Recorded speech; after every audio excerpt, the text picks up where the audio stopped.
press the bell icon on the YouTube app and never miss another update.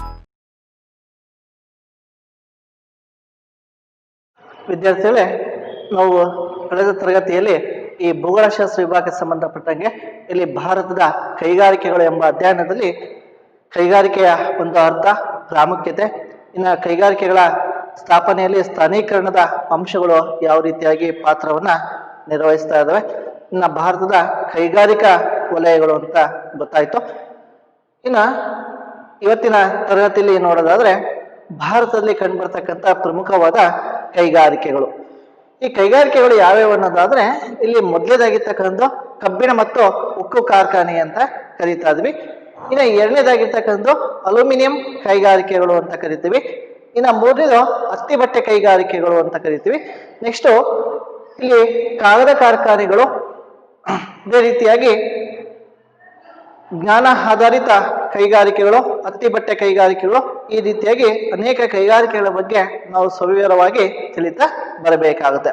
ಹಾಗಾಗಿ ಈ ಮೊದಲನೇದಾಗಿರ್ತಕ್ಕಂಥದ್ದು ಕಬ್ಬಿಣ ಮತ್ತು ಉಕ್ಕು ಕಾರ್ಖಾನೆ ಅಂತ ಕರಿತೀವಿ. ಇದನ್ನ ಇಂಗ್ಲಿಷ್ನಾಗ ಐರನ್ ಅಂಡ್ ಸ್ಟೀಲ್ ಕಂಪನಿ ಅಂತ ಕರಿತೀವಿ ಅಥವಾ ಇಂಡಸ್ಟ್ರೀಸ್ ಅಂತ ಕರೀತಾ ಇದೀವಿ. ಐರನ್ ಅಂಡ್ ಸ್ಟೀಲ್ ಇಂಡಸ್ಟ್ರೀಸ್ ಅಂತ ಕರೀತಾ ಇದೀವಿ.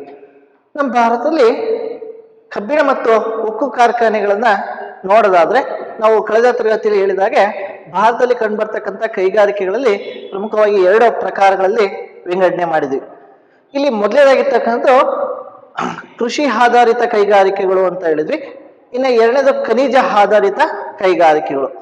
ಕಬ್ಬಿಣ ಮತ್ತು ಉಕ್ಕು ಕಾರ್ಖಾನೆ ಯಾವುದಕ್ಕೆ ಉದಾಹರಣೆ ಆಗುತ್ತಪ್ಪ ಅಂತಂದ್ರೆ ಇದು ಒಂದು ಖನಿಜ ಆಧಾರಿತ ಕೈಗಾರಿಕೆ ಅಂತ ಕರಿತೀವಿ. ಈ ಖನಿಜ ಆಧಾರಿತ ಕೈಗಾರಿಕೆಗಳಲ್ಲಿ ಇದೇ ಮೂಲವಾಗಿರ್ತಕ್ಕಂಥ ಒಂದು ಕೈಗಾರಿಕೆ. ಇತರೆ ಕೈಗಾರಿಕೆಗಳಿಗೆ ನಾವು ಹೋಲಿಕೆ ಮಾಡಿದಾಗ ಇದು ಮೂಲ ಕೈಗಾರಿಕೆ ಅಂತ ನಾವಿಲ್ಲಿ ಕರೀತಾ ಇದೀವಿ. ಇನ್ನು ಭಾರತಕ್ಕೆ ಸಂಬಂಧಪಟ್ಟಂಗೆ ಈ ಕಬ್ಬಿಣ ಮತ್ತು ಉಕ್ಕು ಕಾರ್ಖಾನೆ ನಮ್ಮ ಭಾರತದಲ್ಲಿ ಸಂಬಂಧಪಟ್ಟಂಗೆ ಕಚ್ಚಾ ವಸ್ತುಗಳು ಅವಶ್ಯಕವಾಗಿ ಬೇಕಾಗುತ್ತೆ. ನಮ್ಮ ಭಾರತದ ಕೆಲವಷ್ಟು ರಾಜ್ಯಗಳಲ್ಲಿ ಏನಾಗುತ್ತೆ, ಈ ಕಬ್ಬಿಣದ ಅದಿರುಗಳು ಸಾಕಷ್ಟು ಪ್ರಮಾಣದಲ್ಲಿ ಸಿಗೋದ್ರಿಂದ ಏನಾಗುತ್ತೆ, ಇಲ್ಲಿ ಕೈಗಾರಿಕೆಗಳನ್ನ ಕಬ್ಬಿಣ ಮತ್ತು ಉಕ್ಕು ಕೈಗಾರಿಕೆಗಳು ಸಹ ಸಾಕಷ್ಟು ಪ್ರಮಾಣದಲ್ಲಿ ಸ್ಥಾಪನೆಗೊಂಡಿರ್ತಕ್ಕಂಥದ್ದು. ಹಾಗಾದ್ರೆ ಈ ಕಬ್ಬಿಣ ಮತ್ತು ಉಕ್ಕು ಕಾರ್ಖಾನೆಗಳನ್ನ ನೋಡೋದಾದ್ರೆ ಇವುಗಳನ್ನ ಪ್ರಮುಖವಾಗಿ ಎಲ್ಲೆಲ್ಲಿ ಬಳಕೆ ಮಾಡ್ತಾ ಇದೀವಿ ಅಥವಾ ಇದರ ಒಂದು ಪ್ರಾಮುಖ್ಯತೆ ಏನು ಅನ್ನೋದಾದ್ರೆ ನೋಡೋದಾದ್ರೆ ಈ ಕಬ್ಬಿಣ ಮತ್ತು ಉಕ್ಕು ಕಾರ್ಖಾನೆಗಳನ್ನ ನಾವು ಎಲ್ಲೆಲ್ಲಿ ಬಳಕೆ ಮಾಡ್ತಾ ಇದೀವಪ್ಪ ಅಂತಂದ್ರೆ ಇಲ್ಲಿ ಕೃಷಿ ಚಟುವಟಿಕೆಗಳು ಅಥವಾ ಕೃಷಿ ಉಪಕರಣಗಳು ಅಂತ ಕರಿತೀವಿ. ಈ ಕೃಷಿ ಉಪಕರಣಗಳಲ್ಲಿ ಇದನ್ನ ಬಳಕೆ ಮಾಡ್ತಾ ಇದೀವಿ. ಎಲ್ಲೆಲ್ಲಿ ನೆನ್ಪಿಟ್ಕೋಬೇಕು, ಇದನ್ನ ಎಲ್ಲೆಲ್ಲಿ ಬಳಕೆ ಮಾಡ್ತೀವಪ್ಪ ಅಂತಂದ್ರೆ ಇಲ್ಲಿ ಕೃಷಿ ಉಪಕರಣಗಳಲ್ಲಿ ಬಳಕೆ ಮಾಡ್ತಾ ಇದೀವಿ ಒಂದು. ಇನ್ನು ಎರಡನೇದಾಗಿರ್ತಕ್ಕಂಥದ್ದು ಯಂತ್ರೋಪಕರಣಗಳು ಅಂತ ಕರಿತೀವಿ. ಯಂತ್ರೋಪಕರಣಗಳು ಅಂತ ಕರಿತೀವಿ. ಈ ಯಂತ್ರೋಪಕರಣಗಳ ತಯಾರಿಕೆಯಲ್ಲಿ ನಾವು ಬಳಸ್ತಕ್ಕಂಥ ವೆಹಿಕಲ್ಸ್ಗಳು ಅಂತ ಏನ್ ಕರಿತೀವಲ್ಲ, ಇಲ್ಲಿ ಕಾರು, ಬಸ್ಸು, ಲಾರಿ ಅಥವಾ ಮೋಟಾರ್ ಬೈಕುಗಳು, ಸೈಕಲ್ಗಳು ಅಂತ ಏನ್ ಕರಿತೀವಲ್ಲ, ಅವುಗಳ ತಯಾರಿಕೆಯಲ್ಲಿ ಸಹ ನಾವೇನ್ ಮಾಡ್ತಾ ಇದ್ವಿ, ಇದನ್ನ ಹೆಚ್ಚಾಗಿ ಬಳಕೆ ಮಾಡ್ತಾ ಇದ್ವಿ. ಅದೇ ರೀತಿಯಾಗಿ ಸ್ವಯಂ ಚಾಲಿತ ವಾಹನಗಳು ಅಂತ ಕರಿತೀವಿ. ಸ್ವಯಂ ಚಾಲಿತ ವಾಹನಗಳು, ಇದರಲ್ಲಿ ಇದನ್ನ ಬಳಕೆ ಮಾಡ್ತಕ್ಕಂಥದ್ದು. ಇನ್ನ ರೈಲ್ವೆ ಎಂಜಿನ್ಗಳು ಅಂತ ಕರಿತೀವಿ ನಾವು. ರೈಲ್ವೆ ಎಂಜಿನ್ಗಳು ಅಂತ ಹೇಳ್ತೀವಲ್ಲ, ರೈಲ್ವೆ ಎಂಜಿನ್ ನೋಡಿ, ಇದು ಕೃಷಿ ಉಪಕರಣಗಳಲ್ಲಿ ಭಾರತ ಒಂದು ಕೃಷಿ ಪ್ರಧಾನವಾಗಿರ್ತಕ್ಕಂಥ ರಾಷ್ಟ್ರವಾಗಿದ್ದು ಈ ಕೃಷಿಗೆ ಸಂಬಂಧಪಟ್ಟಂಗೆ ಏನು ಸಲಕರಣೆಗಳು ಬೇಕಾಗುತ್ತೆ ಆ ಸಲಕರಣೆಗಳನ್ನ ನಾವು ಪ್ರಧಾನವಾಗಿ ಏನ್ ಮಾಡ್ತಾ ಇದ್ವಿ, ಈ ಕಬ್ಬಿಣ ಮತ್ತು ಉಕ್ಕಿನಿಂದ ಆ ಸಲಕರಣೆಗಳನ್ನ ತಯಾರು ಮಾಡ್ತಾ ಇದ್ವಿ. ಇನ್ನು ಯಂತ್ರೋಪಕರಣಗಳು ಅಂತ ಹೇಳಿದ್ರೆ ಇಲ್ಲಿ ವಾಹನಗಳ ಒಂದು ತಯಾರಿಕೆ ಅಂತ ಹೇಳಿದ್ವಿ. ಆ ವಾಹನಗಳು ಯಾವ್ಯಾವ ಅನ್ನೋದಕ್ಕೆ ನಾನು ಸಂಬಂಧಪಟ್ಟಂಗೆ ಅಲ್ಲಿ ಹೇಳ್ತಾ ಬಂದಿದ್ದೆ. ಆ ಯಂತ್ರಗಳ ತಯಾರಿಕೆಯಲ್ಲಿ ಆಗಿರ್ತಕ್ಕಂಥ ಇನ್ನ ಸ್ವಯಂ ಚಾಲಿತ ವಾಹನಗಳಲ್ಲಿ ಇದನ್ನ ಬಳಕೆ ಮಾಡ್ತಕ್ಕಂಥದ್ದು. ಇನ್ನ ರೈಲ್ವೆ ಎಂಜಿನ್ಗಳಲ್ಲಿ ಇದನ್ನ ಹೆಚ್ಚಾಗಿ ಬಳಕೆ ಮಾಡ್ತಾ ಇದ್ದಾರೆ. ಇನ್ನ ಎಂಜಿನಿಯರಿಂಗ್ ವರ್ಕ್ಸ್ ಅಂತ ಕರಿತೀವಿ. ಆ ಎಂಜಿನಿಯರಿಂಗ್ ವರ್ಕ್ಸ್ ಗಳಲ್ಲಿ ಸಹ ಏನ್ ಮಾಡ್ತಾ ಇದ್ರೆ ಈ ಒಂದು ಕಬ್ಬಿಣ ಮತ್ತು ಗಳನ್ನ ನಾವು ಬಳಕೆ ಮಾಡ್ತಾ ಇದೀವಿ ಎಂಬುದು ನಮಗೆ ಗೊತ್ತಾಗ್ತಾ ಇದೆ. ಇನ್ನು ಕಬ್ಬಿಣ ಮತ್ತು ಉಕ್ಕು ಕಾರ್ಖಾನೆಗಳ ಬಗ್ಗೆ ಪ್ರಾಚೀನ ಕಾಲದ ಒಂದು ಇತಿಹಾಸವನ್ನ ತಿಳಿತಾ ಬರಬೇಕಾದ್ರೆ ಭಾರತೀಯರಲ್ಲಿ ಕಬ್ಬಿಣವನ್ನ ಕರಗಿಸುವ ಮತ್ತು ತಯಾರಿಸುವಂತ ಕಲೆ ಪ್ರಾಚೀನ ಕಾಲದಲ್ಲಿ ನಮಗೆ ತಿಳಿದಿತ್ತು ಎಂಬುದಕ್ಕೆ ಅನೇಕ ನಿದರ್ಶನಗಳು ನಮಗೆ ಏನಾಗಿರ್ತಕ್ಕಂಥದ್ದು ಈಗಲೂ ಸಹ ಸಾಕ್ಷಿ ಆಗಿರ್ತಕ್ಕಂಥದ್ದು. ಈ ಪ್ರಾಚೀನ ಇತಿಹಾಸಕ್ಕೆ ಸಂಬಂಧಪಟ್ಟಂಗೆ ಇಲ್ಲಿ ಗುಪ್ತರ ಒಂದು ಸಾಮ್ರಾಜ್ಯ ಅಂತ ಕರಿತೀವಿ. ಈ ಗುಪ್ತರ ಕಾಲದಲ್ಲಿ ಈ ಚಂದ್ರಗುಪ್ತ ಮೌರ್ಯ ಆಗಿನ ಕಾಲದಲ್ಲೇ ಅಂದ್ರೆ ಕ್ರಿಸ್ತ ಪೂರ್ವದಲ್ಲಿ ಏನಾಗಿರ್ತಕ್ಕಂಥ ಈ ಕಬ್ಬಿಣಕ್ಕೆ ಸಂಬಂಧಪಟ್ಟಂಗೆ ತಯಾರಿಸುವ ಮತ್ತು ಕರಗಿಸುವ ಒಂದು ಕಲೆ ಅವರಿಗೆ ಗೊತ್ತಿತ್ತು ಎಂಬುದಕ್ಕೆ ಇದಕ್ಕೆ ಸಾಕ್ಷಿಯಾಗಿರ್ತಕ್ಕಂಥದ್ದು ಮೆಹರೌಲಿಯಲ್ಲಿ ಇರ್ತಕ್ಕಂಥ ಸ್ತಂಭ ಶಾಸನ. ನೋಡಿ, ಆ ಪ್ರಾಚೀನ ಕಾಲದಲ್ಲಿ ತಯಾರು ಮಾಡಿರ್ತಕ್ಕಂಥ ಈ ಕಬ್ಬಿಣ ಮತ್ತು ಉಕ್ಕಿನಿಂದ ತಯಾರು ಮಾಡಿರ್ತಕ್ಕಂಥ ಈ ಮೆಹರೌಲಿ ಸ್ತಂಭ ಶಾಸನ ಈಗಲೂ ಸಹ ಭಾರತಕ್ಕೆ ಇಲ್ಲಿ ಸಾಕ್ಷಿಯಾಗಿರ್ತಕ್ಕಂಥದ್ದನ್ನ ನೋಡ್ತಾ ಇದೀವಿ. ಆ ಒಂದು ಕಬ್ಬಿಣ ಈಗಲೂ ಸಹ ತುಕ್ಕು ಹಿಡಿದಿಲ್ಲ ಮತ್ತು ಸ್ವಲ್ಪ ಈ ಕಡೆ ವಾಲಿ ಇರ್ತಕ್ಕಂಥ ಒಂದು ಭಾಗನೂ ಸಹ ಆಗಿಲ್ಲ. ಸೊ ಅಷ್ಟೊಂದು ಗಟ್ಟಿಮುಟ್ಟಾಗಿರ್ತಕ್ಕಂಥ ಈ ಅದಿರುಗಳು ಭಾರತದಲ್ಲಿ ಸಿಕ್ಕುತ್ತಿದ್ದು, ಹಾಗಾಗಿ ನಾವು ಕಬ್ಬಿಣ ಮತ್ತು ಉಕ್ಕು ಕಾರ್ಖಾನೆಗಳು ಕಬ್ಬಿಣ ಮತ್ತು ಉಕ್ಕು ಕೈಗಾರಿಕೆಗಳನ್ನ ಸ್ಥಾಪನೆ ಮಾಡಿದೀವಿ. ಪ್ರಾಚೀನ ಕಾಲದಿಂದಲೂ ಹೆಂಗೆ ನಮಗೆ ಬಳಕೆ ಬಗ್ಗೆ ಗೊತ್ತಿತ್ತು, ಇನ್ನು ಆಧುನಿಕ ಭಾರತದಲ್ಲಿ ಸಹ ನಮಗೇನಾಗಿರ್ತಕ್ಕಂಥ ಈ ಕಬ್ಬಿಣ ಮತ್ತು ಕೈಗಾರಿಕೆಗಳಿಗೆ ಸಾಕಷ್ಟು ಅವಕಾಶಗಳನ್ನ ಇಲ್ಲಿ ಕಲ್ಪಿಸಿಕೊಟ್ಟಿದ್ದಾರೆ. ಈ ನಿಟ್ಟಿನಲ್ಲಿ ನಮ್ಮ ಭಾರತ ಸರ್ಕಾರ ಭಾರತ ಸ್ವಾತಂತ್ರ್ಯ ಬಂದ ನಂತರ ಈ ಮೊದಲನೇ ಪಂಚವಾರ್ಷಿಕ ಯೋಜನೆಯಲ್ಲಿ ಕೃಷಿಗೆ ಹೆಚ್ಚು ಆದ್ಯತೆಯನ್ನ ಕೊಡ್ತು. ಅದಾದ ನಂತರ ಈ ಎರಡನೇ ಪಂಚವಾರ್ಷಿಕ ಯೋಜನೆ ಅಂತ ಏನ್ ಕರಿತೀವಿ, ಈ ಎರಡನೇ ಪಂಚವಾರ್ಷಿಕ ಯೋಜನೆಯಲ್ಲಿ ಮುಖ್ಯವಾಗಿರ್ತಕ್ಕಂಥ ಉದ್ದೇಶ ಏನಪ್ಪಾ ಅಂತಂದ್ರೆ ಇಲ್ಲಿ ಕೈಗಾರಿಕೆಗಳನ್ನ ಅಭಿವೃದ್ಧಿ ಪಡಿಸಬೇಕೆಂಬ ಉದ್ದೇಶವನ್ನ ಇಟ್ಕೊಂಡು ಇಲ್ಲಿ ಸಾಕಷ್ಟು ಪ್ರಮಾಣದಲ್ಲಿ ಭಾರತ ಸರ್ಕಾರ ಇಲ್ಲಿ ಬಂಡವಾಳವನ್ನ ಕೈಗಾರಿಕೆ ಕ್ಷೇತ್ರಗಳಿಗೆ ಮೀಸಲಿಟ್ಟು. ಈ ನಿಟ್ಟಿನಲ್ಲಿ ನಮ್ಮ ಭಾರತದಲ್ಲಿ ಅನೇಕ ಪ್ರದೇಶಗಳಲ್ಲಿ ಏನ್ ಮಾಡಿದ್ರು, ಇಲ್ಲಿ ಕಬ್ಬಿಣ ಮತ್ತು ಉಕ್ಕು ಕಾರ್ಖಾನೆಗಳು ಸ್ಥಾಪನೆವಾದವು. ಹಾಗಾದ್ರೆ ನಮ್ಮ ಭಾರತದಲ್ಲಿ ಆಧುನಿಕ ಭಾರತದಲ್ಲಿ ಸ್ಥಾಪನೆ ಆಗಿರ್ತಕ್ಕಂಥ ಮೊಟ್ಟ ಮೊದಲ ಕಬ್ಬಿಣ ಮತ್ತು ಉಕ್ಕು ಕಾರ್ಖಾನೆ ಎಲ್ಲಿದೆ ಅಂತ ನಾವು ನೋಡೋದಾದ್ರೆ, ಸೊ ಇದು ಪಶ್ಚಿಮ ಬಂಗಾಳದಲ್ಲಿರುವ ಇಲ್ಲಿ ಕುಲ್ಟಿ ಅಂತ ಒಂದು ಪ್ರದೇಶ ಬರ್ತಾ ಇದೆ. ಸೊ ಈ ಕುಲ್ಟಿ ಎಂಬ ಪ್ರದೇಶದಲ್ಲಿ 1874ರಲ್ಲಿ, ಸೊ ನೆನ್ಪಿಟ್ಕೊಳ್ಳಿ, 1874ನೇ ಇಸ್ವಿಲಿ ಭಾರತದಲ್ಲಿ ಮೊಟ್ಟ ಮೊದಲ ಬಾರಿಗೆ ಆಧುನಿಕ ಕಬ್ಬಿಣ ಮತ್ತು ಉಕ್ಕು ಕಾರ್ಖಾನೆಯನ್ನ ಇಲ್ಲಿ ಸ್ಥಾಪನೆ ಮಾಡಿದ್ರು. ಆದ್ರೆ ಈ ಒಂದು ಕಾರ್ಖಾನೆ ನೈಜವಾಗಿ ಪ್ರಾರಂಭವಾಗಿರ್ತಕ್ಕಂಥದ್ದು 1907ನೇ ಇಸ್ವಿಯಲ್ಲಿ. 1907ನೇ ಇಸ್ವಿಯಲ್ಲಿ ಇಲ್ಲಿ ಟಾಟಾ ಕಂಪನಿ ಅಂತ ಕರೀತಾ ಇದ್ವಿ. ಸೊ ಈ ಟಾಟಾ ಅವರ ಒಂದು ಕಂಪನಿ JN ಟಾಟಾರವರ ನೇತೃತ್ವದಲ್ಲಿ ಸ್ಥಾಪನೆ ಆಗಿರ್ತಕ್ಕಂಥ ಕಬ್ಬಿಣ ಮತ್ತು ಉಕ್ಕು ಕಾರ್ಖಾನೆ ಇದು 1907ನೇ ಇಸ್ವಿಯಲ್ಲಿ ಸ್ಥಾಪನೆ ಆಯಿತು. ಎಷ್ಟನೇ ಇಸ್ವಿಯಲ್ಲಿ? 1907ರಲ್ಲಿ ಸ್ಥಾಪನೆ ಆಗುತ್ತೆ. ಸೊ ಇದು ಎಲ್ಲಿ ಸ್ಥಾಪನೆ ಆಯ್ತಪ್ಪ ಅಂತಂದ್ರೆ ಇದು ಜಮ್ಶೆಡ್ಪುರ, ಜಾರ್ಖಂಡ್,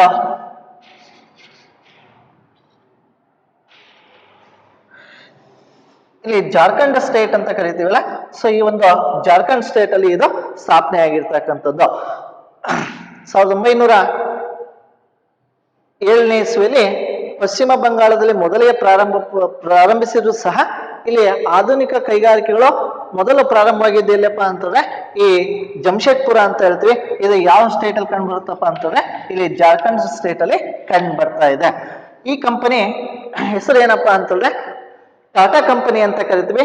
JN ಟಾಟಾರವರು ಈ ಒಂದು ಕಂಪನಿಯನ್ನ ಸ್ಥಾಪನೆ ಮಾಡಿದ್ರೆ ಈ ಕಂಪನಿಯನ್ನ ನಾವು ಟಿಸ್ಕೋ ಕಂಪನಿ ಅಂತ ಕರಿತೀವಿ. TISCO company. ಈ ಟಿಸ್ಕೋ ಕಂಪನಿ ಅಂದ್ರೆ ಅರ್ಥ ಏನಪ್ಪಾ ಅಂತಂದ್ರೆ Tata iron and steel company at Jamshedpur in Jharkhand state. ಈ ಒಂದು ಭಾರತ ಸರ್ಕಾರ ಇಲ್ಲಿ ಪ್ರಪಂಚದಲ್ಲಿ ಆಗಿರ್ತಕ್ಕಂಥ ಏನೋ ಲಿಬರಲೈಸೇಷನ್, ಪ್ರೈವೇಟೈಸೇಷನ್ ಮತ್ತು ಗ್ಲೋಬಲೈಸೇಷನ್ ಅದರ ಪರಿಣಾಮವಾಗಿ ಖಾಸಗಿ ಒಡೆತನದಲ್ಲಿರ್ತಕ್ಕಂಥ ಒಂದು ಕಂಪನಿ 1907ನೇ ಇಸ್ವಿಯಲ್ಲಿ ಈ ಕಂಪನಿಯನ್ನ ಭಾರತದಲ್ಲಿ ಸ್ಥಾಪನೆ ಮಾಡಲಾಗಿರ್ತಕ್ಕಂಥದ್ದು. ಈ ರೀತಿಯಾಗಿ ಮೊಟ್ಟ ಮೊದಲೇ ಆಧುನಿಕ ಭಾರತದಲ್ಲಿ ಸ್ಥಾಪನೆಗೊಂಡಿರ್ತಕ್ಕಂಥ ಈ ಮೊದಲ 2 ಕೈಗಾರಿಕೆಗಳನ್ನ ನಾವಿಲ್ಲಿ ನೆನ್ಪಿಟ್ಕೋಬೇಕಾಗುತ್ತೆ. ಇನ್ನು ಇದಾದ ತರುವಾಯ ನಮ್ಮ ಭಾರತದಲ್ಲಿ ಈ ಕಬ್ಬಿಣ ಮತ್ತು ಉಕ್ಕು ಕಾರ್ಖಾನೆಗಳ ಸ್ಥಾಪನೆಯಲ್ಲಿ ಸ್ಥಾನೀಕರಣದ ಮೇಲೆ ಏನಾಗುತ್ತೆ, ಅನೇಕ ಅಂಶಗಳು ಏನ್ ಮಾಡ್ತಕ್ಕಂಥದ್ದು ಬಹಳಷ್ಟು ಪ್ರಭಾವವನ್ನ ಬೀರ್ತಾ ಇದಾವೆ. ಭಾರತದಲ್ಲಿ ಯಾಕೆ ಈ ಕಬ್ಬಿಣ ಉಕ್ಕು ಕಾರ್ಖಾನೆಗಳ ಸಂಖ್ಯೆ ಸಾಕಷ್ಟು ಪ್ರಮಾಣದಲ್ಲಿ ಇದೆಯಪ್ಪ ಅಂತಂದ್ರೆ ಇಲ್ಲಿ ಸ್ಥಾನೀಕರಣದ ಅಂಶಗಳು ಏನ್ ಮಾಡ್ತವೆ, ಪ್ರಭಾವವನ್ನ ಬೀರ್ತಾ ಇದಾವೆ. ಅಂದ್ರೆ ಯಾವ್ಯಾವ ಅಂಶಗಳು ಸ್ಥಾನೀಕರಣದ ಮೇಲೆ ಪ್ರಭಾವ ಬೀರ್ತಕ್ಕಂಥದ್ದು ಅಂತಂದ್ರೆ ಸ್ಥಾನೀಕರಣದ ಮೇಲೆ ಪ್ರಭಾವ ಬೀರುವ ಅಂಶಗಳು. ಸೊ ಇಲ್ಲಿ ಮೊದಲನೇದಾಗಿರ್ತಕ್ಕಂಥದ್ದು ಕಚ್ಚಾ ವಸ್ತುಗಳ ಒಂದು ಪೂರೈಕೆ ಅಥವಾ ಕಬ್ಬಿಣ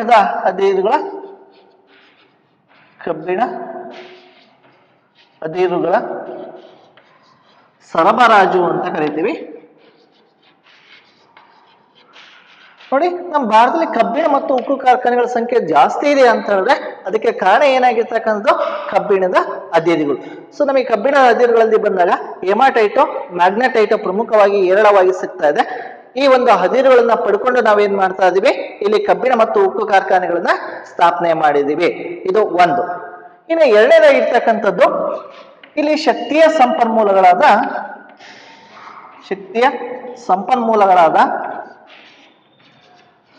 ಇಲ್ಲಿ ಕಲ್ಲಿದ್ದಲು ಮತ್ತು ವಿದ್ಯುತ್ ಶಕ್ತಿ. ನೋಡಿ, ಯಾವುದೇ ಕೈಗಾರಿಕೆಗಳು ನಡಿಬೇಕಪ್ಪ ಅಂತಂದ್ರೆ ಕೆಲವಷ್ಟು ಪೂರಕವಾಗಿರ್ತಕ್ಕಂಥ ಅಂಶಗಳು ಏನ್ ಮಾಡ್ತವೆ, ಪ್ರಭಾವವನ್ನ ಬೀರ್ತದೆ. ಅದರಲ್ಲಿ ಕೈಗಾರಿಕೆಗಳು ನಡಿಬೇಕಪ್ಪ ಅಂತಂದ್ರೆ ಇಲ್ಲಿ ನಮಗೆ ಶಕ್ತಿ ಸಂಪನ್ಮೂಲಗಳ ಬಳಕೆ ಬೇಕಾಗುತ್ತೆ. ನಮ್ಮ ಭಾರತದಲ್ಲಿ ಕಲ್ಲಿದ್ದಲು ಸಹ ಏನಾಗುತ್ತೆ, ಹೇರಳವಾಗಿ ಸಿಗುತ್ತೆ ಮತ್ತು ವಿದ್ಯುತ್ ಶಕ್ತಿಯನ್ನ ನಾವು ಪಡ್ಕೊಂಡು ನಾವೇನ್ ಮಾಡ್ತಾ ಇದ್ವಿ, ಇಲ್ಲಿ ಕೈಗಾರಿಕೆಗಳನ್ನ ನಡೆಸ್ತಾ ಇದ್ದೀವಿ. ಹಾಗಾಗಿ ನಮ್ಮ ಭಾರತದಲ್ಲಿ ಇವುಗಳ ಹೇರಳವಾಗಿ ಸಿಗೋದ್ರಿಂದ ಏನಾಗುತ್ತೆ, ಇಲ್ಲಿ ಕೈಗಾರಿಕೆಗಳ ಸಂಖ್ಯೆ ಜಾಸ್ತಿ ಆಗಿದೆ. ಇನ್ನು ನಮ್ಮ ಭಾರತದಲ್ಲಿ ಸಾರಿಗೆ ಮತ್ತು ಬಂದರು ವ್ಯವಸ್ಥೆ, ನೋಡಿ, ನಮ್ಮ ಭಾರತದಲ್ಲಿ ಈ ಏನು ಕಚ್ಚಾ ವಸ್ತುಗಳು ಸಿಗುತ್ತೆ ಅಥವಾ ಕಬ್ಬಿಣದ ಅದಿರುಗಳು ಸಿಗುತ್ತೆ, ಆ ಅದಿರುಗಳನ್ನ ಒಂದು ಪ್ರದೇಶದಿಂದ ಅಥವಾ ಸಿಗ್ತಕ್ಕಂಥ ಒಂದು ಪ್ರದೇಶದಿಂದ ಹಿಡಿದು ಆ ಕೈಗಾರಿಕಾ ಪ್ರದೇಶಕ್ಕೆ ಸರಬರಾಜು ಮಾಡ್ಬೇಕಪ್ಪ ಅಂತಂದ್ರೆ ಇಲ್ಲಿ ಸುಗಮವಾಗಿರ್ತಕ್ಕಂಥ ಸಾರಿಗೆ ವ್ಯವಸ್ಥೆ ಬೇಕಾಗುತ್ತೆ ಅಥವಾ ಬಂದರುಗಳು ನಮಗೆ ಬೇಕಾಗುತ್ತೆ. ಈ ಎಲ್ಲಾ ಫೆಸಿಲಿಟಿಗಳು ಏನಾಗುತ್ತೆ, ಭಾರತದಲ್ಲಿ ಸಿಗ್ತಾ ಇದೆ. ಹಾಗಾಗಿ ಇಲ್ಲಿ ಏನಾಗುತ್ತೆ, ಕೈಗಾರಿಕೆಗಳ ಸಂಖ್ಯೆ ಜಾಸ್ತಿ ಇರ್ತಕ್ಕಂಥದ್ದು. ಇನ್ನ ಕಡಿಮೆ ಕೂಲಿಯ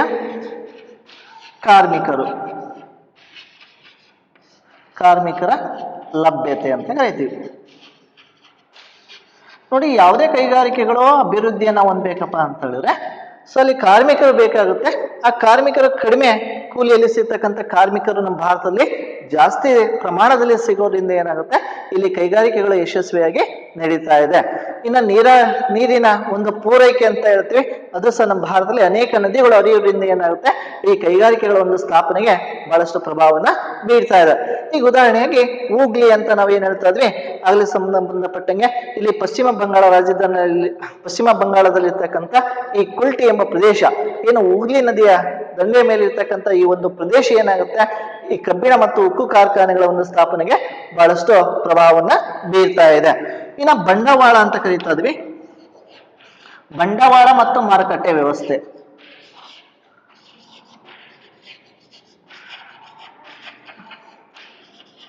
ನೋಡಿ, ಕೈಗಾರಿಕೆಗಳನ್ನ ಅಭಿವೃದ್ಧಿ ಪಡಿಸ್ಬೇಕಪ್ಪ ಅಂತಂದ್ರೆ ನಮ್ಮ ಹಣಕಾಸಿನ ನೆರವು ಬೇಕಾಗುತ್ತೆ.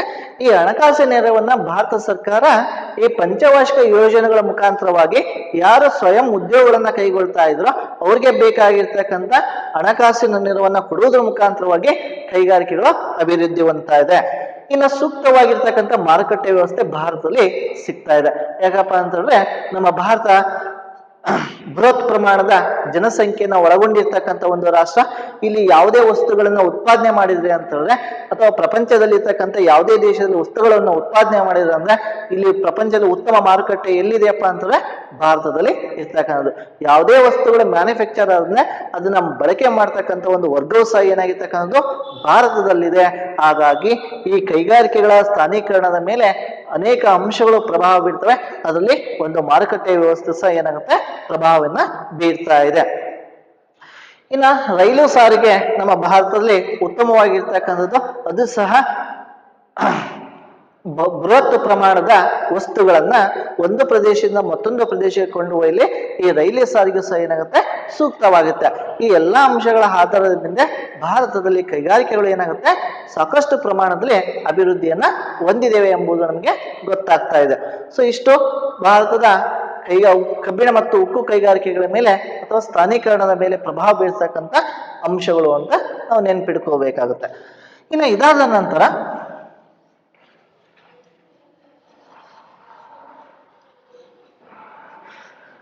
ಈ ಕಬ್ಬಿಣ ಮತ್ತು ಉಕ್ಕು ಕಾರ್ಖಾನೆಗಳಿಗೆ ಸಂಬಂಧಪಟ್ಟಂಗೆ ನಮ್ಮ ಭಾರತದಲ್ಲಿ ಕೈಗಾರಿಕಾ ಕಬ್ಬಿಣ ಮತ್ತು ಉಕ್ಕು ಕಾರ್ಖಾನೆ ವಲಯಗಳು ಕಂಡು ಬರ್ತಾ ಇದಾವೆ.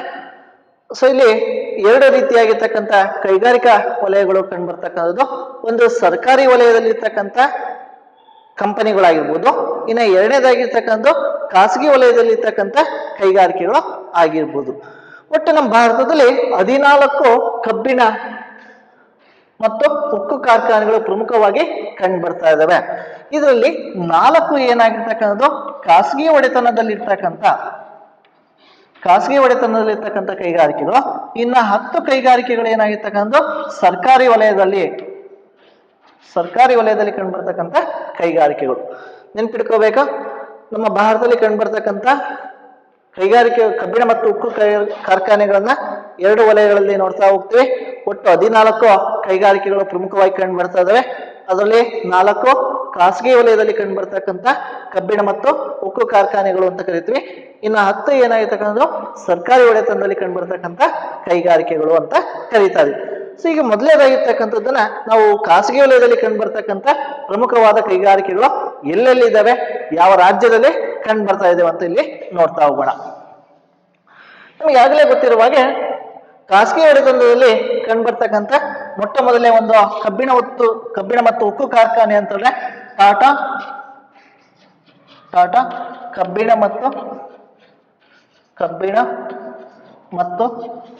ಉಕ್ಕು ಕಾರ್ಖಾನೆ, ಉಕ್ಕು ಕಂಪನಿ. ಸೊ ಇದನ್ನ ಇಂಗ್ಲಿಷ್ನಾಗೆ ಟಿಸ್ಕೋ ಅಂತ ಕರಿತೀವಿ. ಆಗ್ಲೇ ಹೇಳಿದ್ವಿ, ಟಿಸ್ಕೋ ಅಂತ ಹೇಳಿದ್ರೆ ಟಾಟಾ ಐರನ್ ಸ್ಟೀಲ್ ಕಂಪನಿ ಅಂತ ಕರಿತೀವಿ. ಟಾಟಾ ಕಬ್ಬಿಣ ಮತ್ತು ಉಕ್ಕು ಕಾರ್ಖಾನೆ. ಇದು ಎಲ್ಲಿ ಕಂಡು ಬರುತ್ತಪ್ಪ ಅಂತಂದ್ರೆ ಜಮ್ಶೆಡ್ಪುರದಲ್ಲಿ ಕಂಡು ಬರುತ್ತೆ.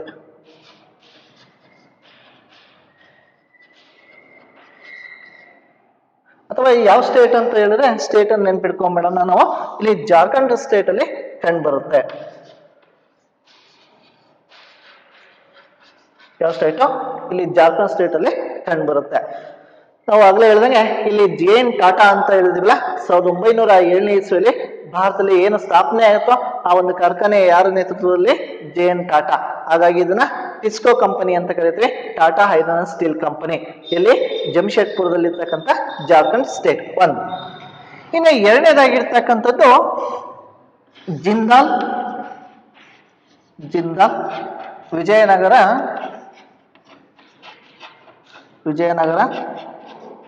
ಕಬ್ಬಿಣ ಮತ್ತು ಉಕ್ಕು ಕಾರ್ಖಾನೆ, ಉಕ್ಕು ಕಂಪನಿ. ಸೊ ಇದನ್ನ JVSC ಅಂತ ಕರಿತೀವಿ. ಸೊ JVSC ಅಂತ ಹೇಳಿದ್ರೆ ಇದು ಜಿಂದಾಲ್ ವಿಜಯನಗರ ಸ್ಟೀಲ್ ಕಂಪನಿ ಅಂತ ಕಂಡು ಬರುತ್ತೆ. ಇದು ಎಲ್ಲಿ ಕಂಡು ಬರುತ್ತಪ್ಪ ಅಂತ ಹೇಳಿದ್ರೆ ಇಲ್ಲಿ ತೋರಣಗಲ್ಲು ಅಂತ ಏನ್ ಕಂಡು ಬರುತ್ತೆ, ಈ ಬಳ್ಳಾರಿ ಜಿಲ್ಲೆಯಲ್ಲಿರ್ತಕ್ಕಂಥ ತೋರಣಗಲ್ಲು ಅಂದ್ರೆ ಇದು ನಮ್ಮ ಕರ್ನಾಟಕದಲ್ಲಿ ಕಂಡು ಬರ್ತಕ್ಕಂಥ ಒಂದು ಕಂಪನಿ. ಇದು ಸಹ ಯಾವ ಕಂಪನಿ? ಖಾಸಗಿ ವಲಯದಲ್ಲಿರ್ತಕ್ಕಂಥ ಒಂದು ಕಂಪನಿಯಾಗಿ ಕರೀತಾ ಇದೀವಿ. ಇನ್ನು ಮೂರನೇದಾಗಿರ್ತಕ್ಕಂಥ ಒಂದು ಕಂಪನಿಯನ್ನ ನಾವು ನೋಡೋದಾದ್ರೆ ಇಸ್ಪಾಲ್ ಅಂತ ಕರಿತೀವಿ. ಇಸ್ಪಾಲ್ ಉಕ್ಕು ಕಂಪನಿ ಅಂತ ಕರೀತಾ ಇದ್ವಿ. ಸೊ ಇದು ಎಲ್ಲಿ ಕಂಡು ಬರುತ್ತಪ್ಪ ಅಂತ ಹೇಳಿದ್ರೆ ಇಲ್ಲಿ ಉಸ್ಪಾಲ ಅನ್ನೋದು ಒಂದು ಕಂಪನಿ ಆಗಿರ್ತಕ್ಕಂಥದ್ದು. ಸೊ ಇದು ಎಲ್ಲಿ ಕಂಡು ಬರ್ತಕ್ಕಂಥದ್ದು ಅಂತ ಹೇಳಿದ್ರೆ ನಮಗೆ ಮಹಾರಾಷ್ಟ್ರದಲ್ಲಿ ರತ್ನಗಿರಿ ಜಿಲ್ಲೆ ಅಂತ ಕಂಡು ಬರುತ್ತಲ್ಲ, ಸೊ ಇಲ್ಲಿ ಮಹಾರಾಷ್ಟ್ರದಲ್ಲಿ ಕಂಡು ಬರ್ತಕ್ಕಂಥ ಒಂದು ಕಂಪನಿ ಆಗಿರ್ತಕ್ಕಂಥದ್ದು. ಇನ್ನು ನಾಲ್ಕನೇದಾಗಿರ್ತಕ್ಕಂಥದ್ದು ದುಬಾರಿ ಅಂತ ಕರೀತಾ ಇದ್ವಿ. ದುಬಾರಿ ಉಕ್ಕು ಕಂಪನಿ. ಸೊ ಇದು ಎಲ್ಲಿ ಕಂಡು ಬರುತ್ತಪ್ಪ ಅಂತ ಹೇಳಿದ್ರೆ ಇಲ್ಲಿ ಒಡಿಶಾ ರಾಜ್ಯದಲ್ಲಿ ಕಂಡು ಬರ್ತಾ ಇದೆ. ಒಡಿಶಾ. ಈ ನಾಲ್ಕನ್ನ ಎಲ್ಲರೂ ಕಂಪಲ್ಸರಿಯಾಗಿ ನೆನ್ಪಿಡ್ಕೋಬೇಕಾ, ಯಾಕಂದ್ರೆ ಇಲ್ಲಿ 2 ಅಂಕದ ಒಂದು ಪ್ರಶ್ನೆಯಲ್ಲಿ ಕೇಳ್ತಕ್ಕಂಥ ಸಂಭವಗಳು ಜಾಸ್ತಿ ಇರ್ತವೆ. ಭಾರತದ ಖಾಸಗಿ ವಲಯದಲ್ಲಿರ್ತಕ್ಕಂಥ ಕಬ್ಬಿಣ ಮತ್ತು ಉಕ್ಕು ಕಾರ್ಖಾನೆಗಳು ಎಲ್ಲಿದ್ದಾವೆ ಅನ್ನೋದಾದ್ರೆ ಮೊದಲೇದಾಗಿರ್ತಕ್ಕಂಥ ಟಿಸ್ಕೋ ಕಂಪನಿ. ಇದು ಜಮ್ಶೆಡ್ಪುರ. ಯಾವ ಸ್ಟೇಟ್ ಅಪ್ಪ ಅಂತ ಹೇಳಿದ್ರೆ ಈ ಜಾರ್ಖಂಡ್ ಸ್ಟೇಟ್ ಅಲ್ಲಿ ಕಂಡು ಬರ್ತಾ ಇದೆ. ಅದೇ ರೀತಿಯಲ್ಲಿ ನಮ್ಮ ಕರ್ನಾಟಕದಲ್ಲಿ ಬಂದ್ರೆ ಇಲ್ಲಿ ಹೊಸಪೇಟೆ ಹತ್ರ ಹೋದ ಬಳ್ಳಾರಿ ಜಿಲ್ಲೆಯಲ್ಲಿ ಇರ್ತಕ್ಕಂಥ ಹೊಸಪೇಟೆ ಹತ್ರ ಹೋದ್ರೆ ತೋರಣಗಲ್ಲು ಅಂತ ಒಂದು ಪ್ರದೇಶ ಬರುತ್ತೆ, ಅಲ್ಲಿರ್ತಕ್ಕಂಥ ಒಂದು ಕಂಪನಿಯನ್ನ ನಾವು ಜಿಂದಾಲ್ ವಿಜಯನಗರ ಉಕ್ಕು ಕಂಪನಿ ಅಂತ ಕರೀತಾ ಇದ್ವಿ. ಇನ್ನೊಂದು ಮಹಾರಾಷ್ಟ್ರ ಜಿಲ್ಲೆಯ ರತ್ನಗಿರಿ ಜಿಲ್ಲೆಯಲ್ಲಿ ಕಂಡು ಬರ್ತಕ್ಕಂಥ ಇಲ್ಲಿ ಇಸ್ಪಾಲ್ ಉಕ್ಕು ಕಂಪನಿ ಅಂತ ಕರೀತಕ್ಕಂಥದ್ದು. ಇನ್ನು ಕೊನೆಯದಾಗಿರ್ತಕ್ಕಂಥದ್ದು ದುಬಾರಿ ಉಕ್ಕು ಕಂಪನಿ, ಇದು ಒಡಿಶಾ ರಾಜ್ಯದಲ್ಲಿ ಕಂಡುಬರ್ತಕ್ಕಂಥ ಒಂದು ಕಂಪನಿ ಅಂತ ಕರಿತೀವಿ. ಈ ರೀತಿಯಾಗಿ ನಮ್ಮ ಭಾರತದ ಖಾಸಗಿ ಒಡೆತನದಲ್ಲಿರ್ತಕ್ಕಂಥ ಈ 4 ಕಂಪನಿಗಳನ್ನ ನಾವು ತಿಳ್ಕೊಂಡಿದ್ವಿ. ಇನ್ನು ಅದೇ ರೀತಿಯಾಗಿ ಸರ್ಕಾರಿ ವಲಯದಲ್ಲಿ ಕಂಡುಬರ್ತಕ್ಕಂಥ ಕಂಪನಿಗಳು ಎಲ್ಲೆಲ್ಲಿ ಇದಾವೆ ಅಂತ ನೋಡ್ತಾ ಹೋಗೋಣ. ಇಲ್ಲಿ ಒಟ್ಟು 10 ಕಂಪನಿಗಳು ಸರ್ಕಾರಿ ಒಡೆತನದಲ್ಲಿರ್ತಕ್ಕಂಥ ಕಂಪನಿಗಳು.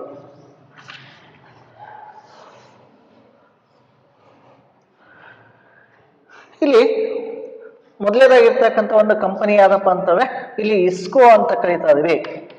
ಇಸ್ಕೋ. ಸೊ ಇಸ್ಕೋ ಅಂತ ಹೇಳಿದ್ರೆ Indian iron and steel company ಅಂತ ಕರಿತೀವಿ.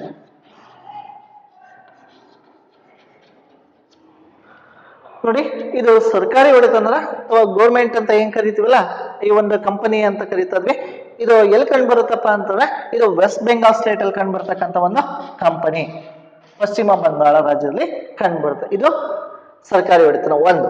ಇನ್ನು ಎರಡನೇದಾಗಿರ್ತಕ್ಕಂಥ ಒಂದು ಕಂಪನಿ ಯಾವ್ದಪ್ಪ ಅಂತ ಹೇಳಿದ್ರೆ VISL ಅಂತ ಕರಿತೀವಿ.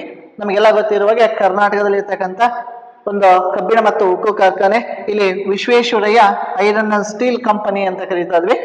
ಸೊ ಇದನ್ನ ಮೊದಲಿಗೆ ಮಿಸ್ಕೋ ಅಂತ ಕರಿತಿದ್ರು. ಮಿಸ್ಕೋ ಅಂತಂದ್ರೆ Mysuru iron and steel industries at Bhadravati ಅಂತ ಏನ್ ಕರಿತಿದ್ವಿ, ಇನ್ ಕರ್ನಾಟಕ ಅಂತ ಯಾವ ರಾಜ್ಯದಲ್ಲಿ ಕರೀತಾ ಇದ್ವಿ. ಅದ್ರ ನಂತರ ಇದನ್ನ ಸ್ಥಾಪನೆ ಮಾಡಿದಂತ ಕೀರ್ತಿ ಯಾರಿಗೆ ಸಲ್ಲುತ್ತಪ್ಪ ಅಂತಂದ್ರೆ ಸರ್ ಎಂ ವಿಶ್ವೇಶ್ವರಯ್ಯನವರ ಕಾಲದಲ್ಲಿ ಏನಾಗುತ್ತೆ, ಮೈಸೂರು ಮಹಾರಾಜರ ಆಳ್ವಿಕೆ ಕಾಲದಲ್ಲಿ ಇವರು ದಿವಾನರಾಗಿರ್ತಾರೆ. ಈ ದಿವಾನರಾಗಿರ್ತಕ್ಕಂಥ ಸಂದರ್ಭದಲ್ಲಿ ಈ ಕಂಪನಿಯನ್ನ ಸ್ಥಾಪನೆ ಮಾಡಿದ್ರು. ಮೊದಲಿಗೆ ಏನು ಮಿಸ್ಕೋ ಅಂತ ಕರೀತಾ ಇದ್ದ, ಇದನ್ನ ನೆಕ್ಸ್ಟ್ ವಿಸ್ಕೋ ಅಂತ ಇದನ್ನ ಬದಲಾವಣೆ ಮಾಡಿದ್ರು. ವಿಸ್ಕೋ ಅಂದ್ರೆ ಏನಪ್ಪಾ ಅಂತಂದ್ರೆ Visvesvaraya iron and steel limited ಅಂತ ಕರಿತೀವಿ. ಇದು ಎಲ್ಲಿದೆಯಪ್ಪ ಅಂತಂದ್ರೆ ಭದ್ರಾವತಿಯಲ್ಲಿ ಇರ್ತಕ್ಕಂಥದ್ದು, ಶಿವಮೊಗ್ಗ ಜಿಲ್ಲೆ, ಇನ್ನು ಕರ್ನಾಟಕ ರಾಜ್ಯದಲ್ಲಿ ಕಂಡು ಬರ್ತಕ್ಕಂಥ ಒಂದು ಕಂಪನಿ. ಇದು ಎರಡನೇದಾಗಿರ್ತಕ್ಕಂಥ ಒಂದು ಕಂಪನಿ. ಇನ್ನು ಮೂರನೇದಾಗಿರ್ತಕ್ಕಂಥದ್ದು ಹಿಂದೂಸ್ತಾನ್ ಐರನ್ ಲಿಮಿಟೆಡ್ ಅಂತ. ಐರನ್ ಲಿಮಿಟೆಡ್ ನೋಡಿ, ಇದನ್ನ HIL ಅಂತ ಕರಿತೀವಿ. ಸೊ ಅಂದ್ರೆ ಭಾರತೀಯ ಕಬ್ಬಿಣ ಕಂಪನಿ ಅಂತ ಕರೀತಾ ಇದ್ವಿ. ಸೊ ಇದು ಎಲ್ಲಿ ಕಂಡು ಬರ್ತಕ್ಕಂಥದ್ದಪ್ಪ ಅಂತಂದ್ರೆ ಇಲ್ಲಿ ಛತ್ತೀಸ್ಗಢ ಅಂತ ಒಂದು ರಾಜ್ಯದಲ್ಲಿ ಕಂಡು ಬರ್ತಾ ಇದೆ. ಯಾವ ರಾಜ್ಯ? ಛತ್ತೀಸ್ಗಢ. ಇದು ಮೂರನೇದಾಗಿರ್ತಕ್ಕಂಥ ಒಂದು ಕಂಪನಿ ಅಂತ ಕರಿತೀವಿ. ಅದೇ ರೀತಿಯಾಗಿ ಮತ್ತೊಂದು ಕಂಪನಿ ಇದೆ, ಹಿಂದೂಸ್ತಾನ್ ಐರನ್ ಲಿಮಿಟೆಡ್ ಅಂತ. ಈ ಎಲ್ಲ ಹೆಸರುಗಳು ಒಂದೇ ಹೆಸರಿನಿಂದ ಆದ್ರೆ ಬೇರೆ ಬೇರೆ ರಾಜ್ಯಗಳಲ್ಲಿ ಕಂಡು ಬರ್ತಾ ಇದೆ. ಸೊ ಹಾಗಾದ್ರೆ ಛತ್ತೀಸ್ಗಢ ನಂತರ ಮತ್ತೊಂದು ಕಂಪನಿ ಕಂಡು ಬರುತ್ತೆ, ನಾಲ್ಕನೇದು, ಅದು ಹಿಂದೂಸ್ತಾನ್ ಐರನ್ ಲಿಮಿಟೆಡ್ ಅಂತ. ಇದು ಯಾವ ಸ್ಟೇಟ್ ಅಲ್ಲಿ ಕಂಡು ಬರುತ್ತಪ್ಪ ಅಂದ್ರೆ ಇಲ್ಲಿ ಒಡಿಶಾ ರಾಜ್ಯದಲ್ಲಿ ಕಂಡು ಬರ್ತಕ್ಕಂಥ ಒಂದು ಕಂಪನಿ ಅಂತ ಹೇಳ್ತೀವಿ. ಇನ್ನು ನೆಕ್ಸ್ಟ್ ಐದನೇದಾಗಿರ್ತಕ್ಕಂಥ ಒಂದು ಕಂಪನಿಯನ್ನ ನೋಡೋದಾದ್ರೆ ಇದು ಸಹ ಹಿಂದೂಸ್ತಾನ್ ಐರನ್ ಲಿಮಿಟೆಡ್ ಅಂತ ಕರಿತೀವಿ. ಲಿಮಿಟೆಡ್. ಸೊ ಇದು ವೆಸ್ಟ್ ಬೆಂಗಾಲ್ ಸ್ಟೇಟ್ ಅನ್ನ ಹೇಳ್ಬೇಕಾಗುತ್ತೆ. ನೋಡಿ, ಇಲ್ಲಿ ಹಿಂದೂಸ್ತಾನ್ ಐರನ್ ಲಿಮಿಟೆಡ್ ಛತ್ತೀಸ್ಗಢ, ಅದೇ ರೀತಿಯಾಗಿ ಹಿಂದೂಸ್ತಾನ್ ಐರನ್ ಲಿಮಿಟೆಡ್ ಒಡಿಶಾ, ಇನ್ನು ಹಿಂದೂಸ್ತಾನ್ ಐರನ್ ಲಿಮಿಟೆಡ್ ವೆಸ್ಟ್ ಬೆಂಗಾಲ್ ಅಂತ ಕರಿತೀವಿ. ಇನ್ನು ನಮಗೆ ರಷ್ಯಾದ ಸಹಭಾಗಿತ್ವದಲ್ಲಿ ಭಾರತ ಸರ್ಕಾರ ಏನ್ ಮಾಡ್ತಾ ಬಂತು, 2 ಕಬ್ಬಿಣ ಮತ್ತು ಉಕ್ಕು ಕಾರ್ಖಾನೆಗಳನ್ನ ಸ್ಥಾಪನೆ ಮಾಡ್ತಾ ಬಂತು. ಒಂದು ನಮಗೆಲ್ಲ ಗೊತ್ತಿರುವಾಗೆ ಬೊಕಾರೋ ಕಬ್ಬಿಣ ಉಕ್ಕು ಕಾರ್ಖಾನೆ ಅಂತ ಕರೀತಾ ಇದ್ವಿ. ನೆಕ್ಸ್ಟ್ ನೋಡೋಣ, 6ನೇದು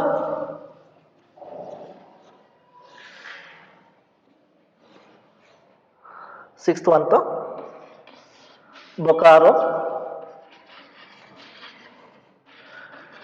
ಕಬ್ಬಿಣ ಮತ್ತು ಉಕ್ಕು ಕಾರ್ಖಾನೆ, ಉಕ್ಕು ಕೈಗಾರಿಕೆ. ಸೊ ಇದು ಯಾವ ಸ್ಟೇಟ್ ಅಲ್ಲಿ ಕಂಡು ಬರುತ್ತಪ್ಪ ಅಂದ್ರೆ ಇದು ಜಾರ್ಖಂಡ್ ಸ್ಟೇಟ್ ಅಲ್ಲಿ ಕಂಡು ಬರ್ತಕ್ಕಂಥ ಒಂದು ಕಂಪನಿ ಅಂತ ಕರಿತೀವಿ. ಇದು 6th ಅಂತು. ಇನ್ನು 7th ಆಗಿರ್ತಕ್ಕಂಥ ಸೇಲಂ ಅಂತ ಕರಿತೀವಿ. ಸೇಲಂ ಉಕ್ಕು ಮತ್ತು ಕಬ್ಬಿಣ ಮತ್ತು ಉಕ್ಕು ಕಾರ್ಖಾನೆ ಇದು ಯಾವ ಸ್ಟೇಟ್ ಅಲ್ಲಿ ಕಂಡು ಬರುತ್ತಪ್ಪ ಅಂದ್ರೆ ತಮಿಳುನಾಡಲ್ಲಿ ಕಂಡು ಬರ್ತಾ ಇದೆ. ಅದೇ ರೀತಿಯಾಗಿ ಆಂಧ್ರ ಪ್ರದೇಶದಲ್ಲಿ ನೋಡೋದಾದ್ರೆ ಇಲ್ಲಿ ವಿಶಾಖಪಟ್ಟಣ ಅಂತ ಕರಿತೀವಿ. ವಿಶಾಖಪಟ್ಟಣ ಇದು ಸಹ ಈ ನಗರಗಳಿಂದಲೇ ಈ ಕೈಗಾರಿಕೆಗಳ ಪ್ರಸಿದ್ಧಿಯನ್ನ ಪಡೆದಿರ್ತಕ್ಕಂಥದ್ದು. ಹಾಗಾಗಿ ಸೇಲಂ ಎಲ್ಲಿ ಕಂಡು ಬರುತ್ತದೆ ತಮಿಳುನಾಡು ರಾಜ್ಯದಲ್ಲಿ ಕಂಡು ಬರ್ತಾ ಇದೆ.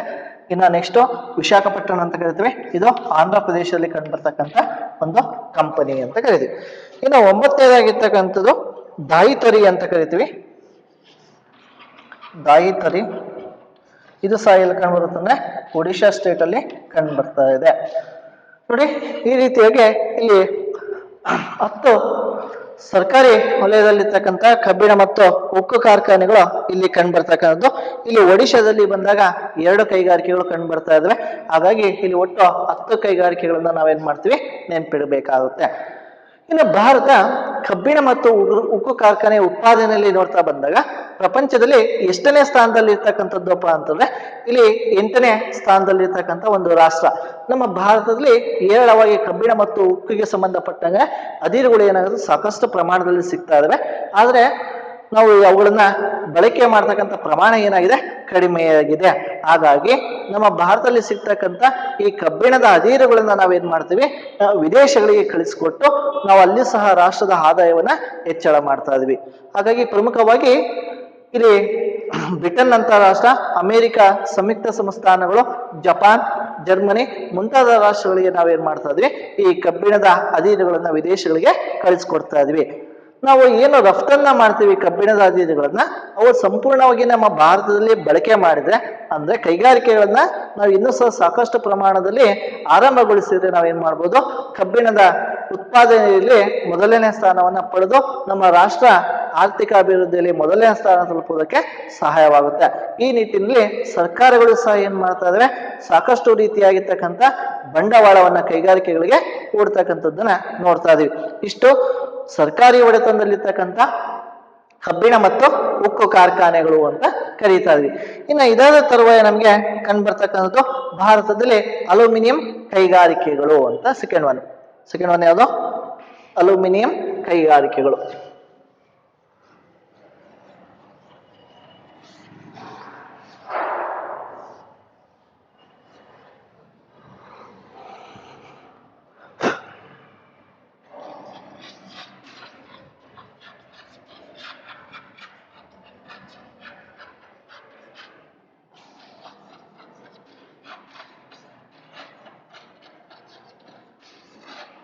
ಅಂದ್ರೆ ಅಲ್ಯೂಮಿನಿಯಂ ತಯಾರಿಕೆಯಲ್ಲಿ ಬಳಸತಕ್ಕಂಥ ಪ್ರಮುಖವಾದ ಕಚ್ಚಾ ವಸ್ತು ಯಾವುದು?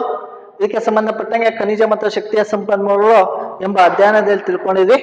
ಈ ಕಬ್ಬಿಣದ ಅದಿರುಗಳಿಂದ ನಾವೇನ್ ಮಾಡ್ತೀವಿ ಕಬ್ಬಿಣ ಮತ್ತು ಉಕ್ಕನ್ನ ತಯಾರು ಮಾಡ್ತಾ ಇದೀವಿ. ಉದಾಹರಣೆ ಅಲ್ಲಿ ಹೆಮಾಟೈಟ್ ಮತ್ತು ಮ್ಯಾಗ್ನಟೈಟ್ ಅನ್ನ ಬಳಸ್ಕೊಂಡು ನಾವೇನ್ ಮಾಡ್ತಾ ಇದೀವಿ ಕಬ್ಬಿಣವನ್ನ ಉತ್ಪಾದನೆ ಮಾಡ್ತೀವಿ. ಇನ್ನು ಅಲ್ಯೂಮಿನಿಯಂ ತಯಾರಿಕೆಯಲ್ಲಿ ಬಳಸ್ತಕ್ಕಂಥ ಪ್ರಮುಖವಾದ ಕಚ್ಚಾ ವಸ್ತು ಯಾವ್ದಪ್ಪ ಅಂತ ಹೇಳಿದ್ರೆ ಇಲ್ಲಿ ಪ್ರಮುಖವಾಗಿ ಬಾಕ್ಸೈಟ್ ಅನ್ನ ಹೇಳ್ಬೇಕಾಗುತ್ತೆ. ಯಾವುದು? ಬಾಕ್ಸೈಟ್. ಸೊ ಅಲ್ಯೂಮಿನಿಯಂ ಕೈಗಾರಿಕೆಗಳು ಭಾರತದಲ್ಲಿ ಸಾಕಷ್ಟು ಪ್ರಮಾಣದಲ್ಲಿ ಅಭಿವೃದ್ಧಿಯನ್ನ ಹೊಂದಿರ್ತಕ್ಕಂಥದ್ದು. ಇನ್ನು ಅನೇಕ ಕೈಗಾರಿಕೆಗಳು ಭಾರತದಲ್ಲಿ ಸ್ಥಾಪನೆಯಾಗಿದೆಯಪ್ಪ ಅಂತಂದ್ರೆ ಇಲ್ಲಿ ಸ್ಥಾನೀಕರಣದ ಮೇಲೆ ಏನಾಗುತ್ತೆ ಬಹಳಷ್ಟು ಅಂಶಗಳು ಪ್ರಭಾವವನ್ನ ಬೀರ್ತಾ ಇದೆ. ಹಾಗಾದ್ರೆ ಮೊದಲನೇದಾಗಿರ್ತಕ್ಕಂಥ ಅಂಶ ಏನಪ್ಪಾ ಅಂತಂದ್ರೆ ನಮ್ಮ ಭಾರತದಲ್ಲಿ ಹೇರಳವಾಗಿ ಈ ಬಾಕ್ಸೈಟ್ ಅದಿರು ಸಿಗೋದ್ರಿಂದ ಏನಾಗುತ್ತೆ ಇಲ್ಲಿ ಅಲ್ಯೂಮಿನಿಯಂ ಕೈಗಾರಿಕೆಗಳ ಸಂಖ್ಯೆ ಜಾಸ್ತಿ ಇರ್ತಕ್ಕಂಥದ್ದು. ಇದು ಒಂದು. ಇನ್ನು 2ನೇದಾಗಿರ್ತಕ್ಕಂಥ ಅಂಶ ಏನಪ್ಪಾ ಅಂತ ಹೇಳಿದ್ರೆ ಇಲ್ಲಿ ಜಲವಿದ್ಯುತ್ ಶಕ್ತಿ. ಸೊ ಈ ನಮಗೆ ಶಕ್ತಿ ಈ ಕೈಗಾರಿಕೆಗಳ ಒಂದು ಸ್ಥಾಪನೆಯಲ್ಲಿ ಏನಾಗುತ್ತೆ ಶಕ್ತಿಯ ಸಂಪನ್ಮೂಲಗಳು ಬಹಳ ಪ್ರಮುಖವಾದ ಪಾತ್ರವನ್ನು ವಹಿಸ್ತಾ ಇದ್ರೆ. ಈ ನಿಟ್ಟಿನಲ್ಲಿ ನಾವು ನೋಡೋದಾದ್ರೆ ಈ ಜಲವಿದ್ಯುತ್ ಶಕ್ತಿ ನಮಗೆ ಹೇರಳವಾಗಿ ಭಾರತದಲ್ಲಿ ದೊರೀತಾ ಇದೆ. ಆ ಜಲಶಕ್ತಿಯನ್ನ ನಾವೇನ್ ಮಾಡ್ತೀವಿ ಕೈಗಾರಿಕೆಗಳಲ್ಲಿ ಬಳಕೆ ಮಾಡೋದ್ರಿಂದ ಏನಾಗುತ್ತೆ ಇಲ್ಲಿ ಅಲ್ಯೂಮಿನಿಯಂ ಕೈಗಾರಿಕೆಗಳ ಸಂಖ್ಯೆ ಏನಾಗಿರ್ತಕ್ಕಂಥ ಸಾಕಷ್ಟು ಪ್ರಮಾಣದಲ್ಲಿ ಇರ್ತಕ್ಕಂಥದ್ದು. ಇನ್ನು 3ನೇದಾಗಿರ್ತಕ್ಕಂಥದ್ದು ಏನಪ್ಪಾ ಅಂತಂದ್ರೆ ಇಲ್ಲಿ ಬಂಡವಾಳ ಮತ್ತು ಮಾರುಕಟ್ಟೆ ವ್ಯವಸ್ಥೆ. ಬಂಡವಾಳ ಮತ್ತು ಮಾರುಕಟ್ಟೆ. ನಾನು ಆಗಲೇ ಹೇಳಿದಾಗೆ ಈ ಕಬ್ಬಿಣ ಮತ್ತು ಉಕ್ಕು ಕಾರ್ಖಾನೆಗಳಲ್ಲಿ ಭಾರತದಲ್ಲಿ ಕೈಗಾರಿಕೆಗಳ ಸ್ಥಾಪನೆಗೆ ಇಲ್ಲಿ ಬಂಡವಾಳವನ್ನು ಹೂಡಿಕೆ ಮಾಡಲು ಯೋಗ್ಯಕರವಾಗಿರ್ತಕ್ಕಂಥ ಅಥವಾ ಸೂಕ್ತವಾಗಿರ್ತಕ್ಕಂಥ ವಾತಾವರಣ ಕಂಡು ಬರ್ತಾ ಇದೆ. ಅದೇ ರೀತಿಯಾಗಿ ಇಲ್ಲಿ ಉತ್ತಮ ಮಾರುಕಟ್ಟೆ ವ್ಯವಸ್ಥೆ ಇರೋದ್ರಿಂದ ಏನಾಗುತ್ತೆ, ಇಲ್ಲಿ ಅಲ್ಯೂಮಿನಿಯಂ ಕೈಗಾರಿಕೆಗಳ ಸಂಖ್ಯೆ ಸಾಕಷ್ಟು ಪ್ರಮಾಣದಲ್ಲಿ ಕಂಡು ಬರ್ತಾ ಇದ್ದಾವೆ. ಇನ್ನು ಅಲ್ಯೂಮಿನಿಯಂ ತಯಾರಿಕೆ ಬಗ್ಗೆ ನಾವು ನೋಡೋದಾದ್ರೆ, ಇದನ್ನ ಅಲ್ಯೂಮಿನಿಯಂ ಅನ್ನ ನಾವು ಅನೇಕ ವಸ್ತುಗಳ ಒಂದು ತಯಾರಿಕೆಯಲ್ಲಿ ಬಳಕೆ ಮಾಡ್ತಾ ಇದ್ವಿ. ಅಂದ್ರೆ ಎಲ್ಲೆಲ್ಲಿ ಬಳಕೆ ಮಾಡ್ತೀವಪ್ಪ ಅಂತಂದ್ರೆ, ಇಲ್ಲಿ ಪ್ರಮುಖವಾಗಿ ಈ ಸ್ವಯಂ ಚಾಲಿತ ವಾಹನಗಳಲ್ಲಿ ನಾವು ಬಳಕೆ ಮಾಡ್ತಕ್ಕಂಥ, ಇನ್ನ ವಿಮಾನಗಳ ಒಂದು ತಯಾರಿಕೆಯಲ್ಲಿ, ಹಡಗುಗಳ ಒಂದು ತಯಾರಿಕೆಯಲ್ಲಿ ಆಗಿರ್ತಕ್ಕಂಥದ್ದು, ಅಥವಾ ವಿದ್ಯುತ್ ಕೇಬಲ್ ವೈರ್ಗಳಲ್ಲಿ ಇದನ್ನ ಬಳಕೆ ಮಾಡ್ತಕ್ಕಂಥದ್ದು, ಇನ್ನ ಬಣ್ಣಗಳ ತಯಾರಿಕೆಯಲ್ಲಿ ನಾವು ಇದನ್ನ ಬಳಕೆ ಮಾಡ್ತಾ ಇದ್ವಿ. ಇನ್ನ ಕೈಗಾರಿಕೆಗಳಲ್ಲಿ ಬಳಕೆ ಮಾಡ್ತಕ್ಕಂಥದ್ದಾಗಿರ್ಬೋದು. ಇನ್ನ ಗೃಹ ಬಳಕೆಯಲ್ಲಿ ಸಹ ನಾವೇನ್ ಮಾಡ್ತೀವಿ, ಈ ಅಲ್ಯೂಮಿನಿಯಂ ಅನ್ನ ಹೆಚ್ಚಾಗಿ ಬಳಕೆ ಮಾಡ್ತಾ ಇದ್ವಿ. ಹಾಗಾಗಿ ನಮ್ಮ ಭಾರತದಲ್ಲಿ ಏನಾಗುತ್ತೆ, ಅಲ್ಯೂಮಿನಿಯಂ ಅನ್ನ ಬಹಳಷ್ಟು ಕ್ಷೇತ್ರಗಳಲ್ಲಿ ಉಪಯೋಗ ಮಾಡೋದ್ರಿಂದ ಇಲ್ಲಿ ಅಲ್ಯೂಮಿನಿಯಂ ಕೈಗಾರಿಕೆಗಳ ಸಂಖ್ಯೆ ಸಹ ಭಾರತದಲ್ಲಿ ಸಾಕಷ್ಟು ಇದೆ ಎಂಬುದು ನಮಗೆ ಗೊತ್ತಾಗ್ತಾ ಇದೆ. ಇನ್ನು ಪ್ರಪಂಚದ ಉತ್ಪಾದನೆಯಲ್ಲಿ ನೋಡ್ತಾ ಬಂದಾಗ ಭಾರತ ಈ ಅಲ್ಯೂಮಿನಿಯಂ ತಯಾರಿಕೆಯಲ್ಲಿ 11ನೇ ಸ್ಥಾನವನ್ನ ಪಡ್ಕೊಂಡಿರ್ತಕ್ಕಂಥದ್ದು.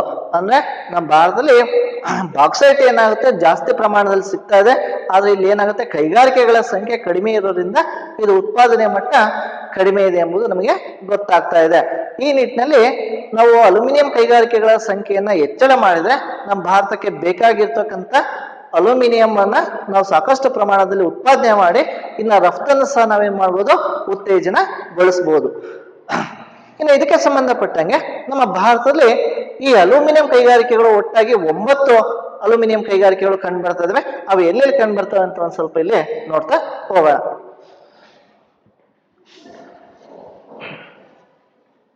ಇಲ್ಲಿ ಒಂದು ಸ್ಥಳ ಹೆಸರನ್ನ ನೆನ್ಪಿಟ್ಕೋಬೇಕಾಗುತ್ತೆ ಮತ್ತು ರಾಜ್ಯವನ್ನು ನಾವಿಲ್ಲಿ ನೆನ್ಪಿಟ್ಕೋಬೇಕಾಗುತ್ತೆ. ಈಗ ಎಲ್ಲೆಲ್ಲಿ ಅಂತ ನೋಡೋದಾದ್ರೆ, ಇಲ್ಲಿ ಮೊದಲೇದಾಗಿರ್ತಕ್ಕಂಥದ್ದು ಜಯಕಾಮ್ ಅಂತ ಒಂದು ಪ್ರದೇಶ. ಜಯಕಾಮ್. ಸೊ ಈ ಪ್ರದೇಶ ಎಲ್ಲಿ ಕಂಡು ಬರುತ್ತಪ್ಪ ಅಂತಂದ್ರೆ ವೆಸ್ಟ್ ಬೆಂಗಾಲ್ ರಾಜ್ಯದಲ್ಲಿ ಕಂಡು ಬರುತ್ತೆ. ಇದು ಭಾರತದ ಮೊಟ್ಟ ಮೊದಲ ಅಲ್ಯೂಮಿನಿಯಂ ಕೈಗಾರಿಕೆ ಅಂತ ಕರಿತೀವಿ. ಇದು ಜಯಕಾಮ್ ಅಂತ ಒಂದು ಪ್ರದೇಶ. ಇದು ಪಶ್ಚಿಮ ಬಂಗಾಳ ರಾಜ್ಯದಲ್ಲಿ ಕಂಡು ಬರುತ್ತೆ. ಇದು ಎಷ್ಟನೇ ಇಸ್ವಿಯಲ್ಲಿ ಪ್ರಾರಂಭಿಸಿದಪ್ಪ ಅಂತಂದ್ರೆ 1942ನೇ ಇಸ್ವಿಯಲ್ಲಿ ಮೊಟ್ಟ ಮೊದಲ ಕೈಗಾರಿಕೆಯನ್ನ ಸ್ಥಾಪನೆ ಮಾಡಿದ್ರು. ಒಂದು. ಇನ್ನು ಎರಡನೇದಾಗಿರ್ತಕ್ಕಂಥ ಕೈಗಾರಿಕೆಯನ್ನ ನೋಡೋದ್ರೆ ಅಲುಪುರಂ ಅಂತ ಒಂದು ಪ್ರದೇಶ. ಅಲುಪುರಂ. ಸೊ ಇದು ಎಲ್ಲಿ ಕಂಡು ಬರುತ್ತಪ್ಪ ಅಂತ ಹೇಳಿದ್ರೆ ಇಲ್ಲಿ ಕೇರಳ ರಾಜ್ಯದಲ್ಲಿ ಕಂಡು ಬರ್ತಕ್ಕಂಥ ಪ್ರದೇಶ. ಇನ್ನು ಮೂರನೇದಾಗಿರ್ತಕ್ಕಂಥದ್ದು ನಮ್ಮ ಕರ್ನಾಟಕದಲ್ಲಿ ನೋಡ್ತಾ ಹೋದ್ರೆ ಇಲ್ಲಿ ಬೆಳಗಾಂ ಅಂತ ಕರಿತೀವಿ. ಸೊ ಇದು ಎಲ್ಲಿ ಕಂಡು ಬರುತ್ತೆ, ಕರ್ನಾಟಕ, KA. ಇನ್ನು ಅದೇ ರೀತಿಯಾಗಿ ನಾಲ್ಕನೇದಾಗಿರ್ತಕ್ಕಂಥದ್ದು ಇಲ್ಲಿ ಮೆಟ್ಟೂರು ಅಂತ ಕರಿತೀವಿ. ಇದು ಮೆಟ್ಟೂರು ಪ್ರಾಜೆಕ್ಟ್ ಕೇಳಿರ್ಬೋದು, ಎಲ್ಲಿ ಕಂಡು ಬರುತ್ತೆ, ಇದು ತಮಿಳುನಾಡಲ್ಲಿ ಕಂಡು ಬರ್ತಕ್ಕಂಥ ಒಂದು ಯೋಜನೆ. ನಾವು ಮೆಟ್ಟೂರು ಜಲಾಶಯ ಅಂತ ಹೇಳಿದ್ವಿ, ಜಲ ಸಂಪನ್ಮೂಲಗಳಲ್ಲಿ ನೋಡ್ತಾ ಬಂದಾಗ ಇಲ್ಲಿ ಮೆಟ್ಟೂರು ಜಲಾಶಯ ಇದೆ. ಆ ಮೆಟ್ಟೂರು ಪ್ರದೇಶದಲ್ಲಿ ಸಹ ನಮಗೆ ಏನಾಗುತ್ತೆ, ಈ ಅಲ್ಯೂಮಿನಿಯಂ ಕೈಗಾರಿಕೆ ಕಂಡು ಬರ್ತಾ ಇದೆ. ಇನ್ನು ಐದನೇದಾಗಿರ್ತಕ್ಕಂಥದ್ದು ಹಿರಾಕುಡ್ ಅಂತ ಕರಿತೀವಿ. ಹಿರಾಕುಡ್. ಸೊ ಇದು ಎಲ್ಲಿ ಕಂಡು ಬರುತ್ತಪ್ಪ ಅಂತಂದ್ರೆ ಇಲ್ಲಿ ಒಡಿಶಾ ಸ್ಟೇಟ್ ಅಲ್ಲಿ ಕಂಡು ಬರ್ತಾ ಇದೆ ಹಿರಾಕುಡ್. ಇನ್ನೊಂದು ದಾಮನ್ ಜೋಡಿ ಅಂತ ಒಂದು ಪ್ರದೇಶ, 2 ಪ್ರದೇಶಗಳಲ್ಲಿ ಕಂಡು ಬರುತ್ತೆ. ದಾಮನ್ ಜೋಡಿ. ನೆಕ್ಸ್ಟ್ 6th ಆಗಿರ್ತಕ್ಕಂಥದ್ದು ರೇನಾಕೂಟ್ ಅಂತ ಹೇಳ್ತೀವಿ.